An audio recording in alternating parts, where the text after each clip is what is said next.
Oh my god, we probably got one of the biggest updates we've ever had in creative. Not only did we get some new prefabs, but we got the Mutator off-grid wildlife spawners. We can now change lighting settings in our maps mid-game, new dance mannequin devices, and so much more. I will cover everything in this update, including some secret settings they added to some old devices and even some crazy new leaks, so let's go. Alright guys, the first thing we're going to talk about are the new prefabs they added. You can find these under the gallery recently added area, and they've added the invasion graffiti gallery, invasion prop, and some invasion nature. There are some really cool props in this, and definitely some really cool nature props that I'm sure people are going to go nuts with, so this is definitely a really cool ad. Alright, let's just get into the devices. This is so cool. This is like a dream of mine, and they finally have the Mutator off-grid. You can move this thing however you want. You can resize it. It's just insane. All the settings though are the exact same as the previous Mutator device, FYI. One thing I do want to see though is I'd like to see that 0.05 added like they did on the barrier device, but hey, I'm not going to complain today. That is an awesome ad. Alright, next up, they added the wildlife spawner. We know in the past season, they've added some wildlife that you could interact with, fight, do certain things, and now we can do that in creative. As for the settings, let me just show you all the wildlife you can add. So you can add some chickens, some frogs, a boar, of course the wolf, and the raptor. All pretty cool. You can even have these spawn randomly. You can also choose the number of how many. There's a lot of really cool options from the wildlife spawner, and you're definitely going to want to check all these out. Alright, next up, they added the customizable light device. This device is brand new and really cool. This device allows creators to place light sources with different properties around their islands to enhance atmosphere and improve player experience. When in spotlight mode, the device placement icon will have arrows to show the direction in which the light will be cast. So as you can see here, this one is set up to spotlight, and it's basically just following those arrows, right? It's just going to cast a light source towards that area, that wall, and then you won't see any arrows in the point light mode because it basically is just going to go in all directions, as you see here. There is a lot of cool new ads and even some new interfaces we haven't seen before, like color selection. As you can see here, we have different colors that you can choose from and change it up.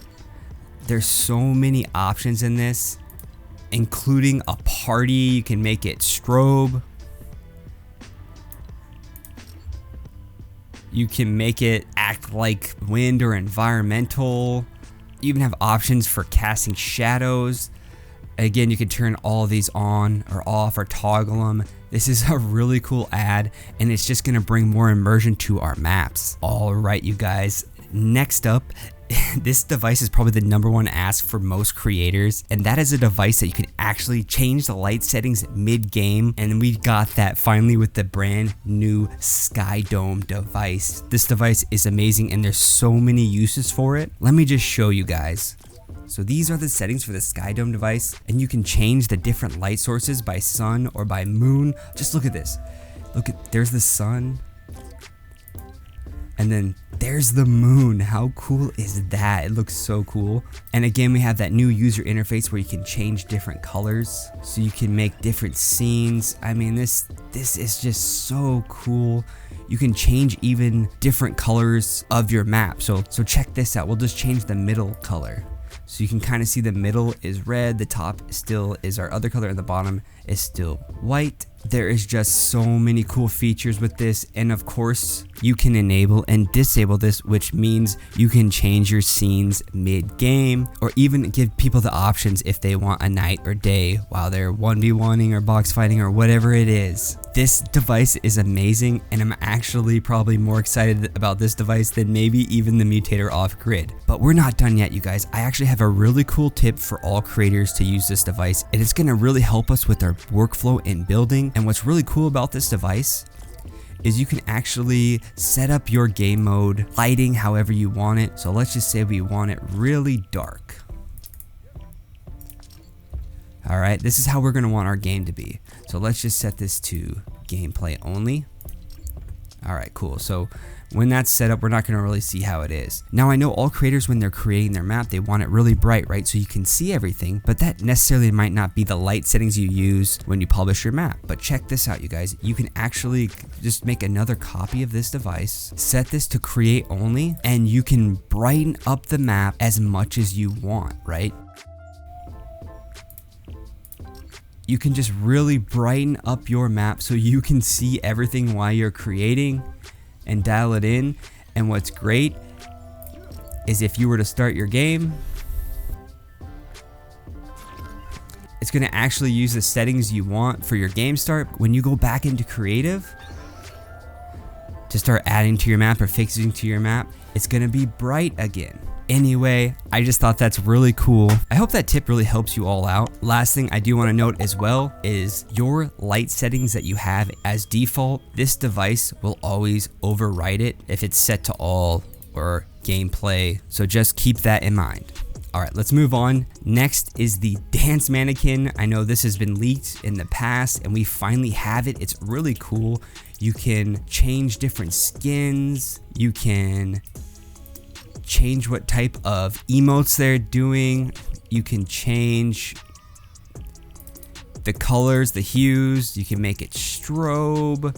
There's so many different settings. And of course, you can activate or deactivate these. This is a really cool ad and it can definitely help adding effects and some really cool visuals and immersion into your map. All right, the last device that we got today is the brand new effects spawner. This thing is also really cool. We've actually had a bunch of these effects already, but they were all individual or within some props. You had to go find them. And I would also like to note that all the effects are not exactly in this device still. You can go find some other ones that you don't see here, but they have added some brand new ones. You can see like disco balls. They've added some cool like rain effects. So again, another device added to bring more immersion or really just spice your maps up. I know people that make event type maps are gonna love this device, as well as the Mannequin device. All in all, a really cool ad. And that is kind of it for all the new devices they added. Pretty cool. Next up, I'm gonna show you all the new settings they added to old devices, and then I'll show you guys the leaks. All right, first thing they did on the attribute trigger, they actually changed the max player score you can filter by. This is huge. This is really cool, especially with this save device. We were capped at 100. This is gonna make for some really cool game modes. On the speaker device, they added like 60 new sounds. They all are Halloween themed. There are actually some that actually make sense. Like, it's not necessarily like Halloween-y. So again, another cool ad. We've had the same sounds forever, so I'm glad they're adding more sounds. I hope they keep adding this. All right, on the conditional button, they've added score on key. So if someone brings an item to this device, you can grant them score from it. That is pretty nice. You don't have to connect this to a score manager. So all in all, a great ad.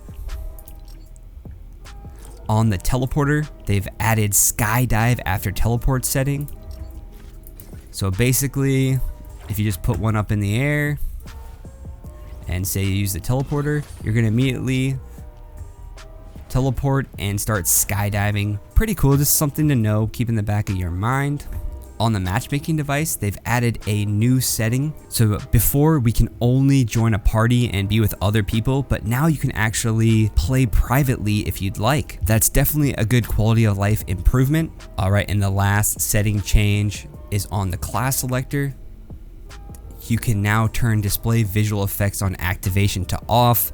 If you guys remember previously, when you'd enter a class selector, or if you use the device to grant someone a new class, you get this little blue light that goes through the body.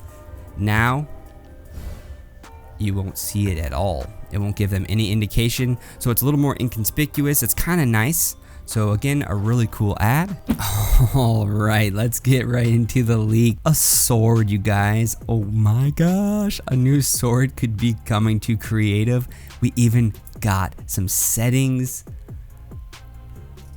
Oh, this is gonna be really cool. I just can think of some really cool maps with this, and especially open world maps where you're grinding to get this sword to fight. It could be really fun. The last thing that was leaked is the Storm King spawner has kind of returned back into the files, so we may see the Storm King device in the game. That'd be really fun, man. I really hope that comes to the game. But that's it for this week's leaks. And again, shout out to Fortnite Creative News and Leaks, which is ran by our very own Echo Builds. Shout out to him. You guys go follow this Twitter account. It's a really good account, and you can instantly find out all the new things they add in creative. All right, you guys, that's gonna be it for this update. I'm currently traveling right now. That's why I don't have any face cam, and I really wanted to get this update video out for you guys. So if you guys like this video, please slap that like button. If you want to see more content like this, subscribe. I'll see you guys next time. I'm Immature Gamer. I'm out.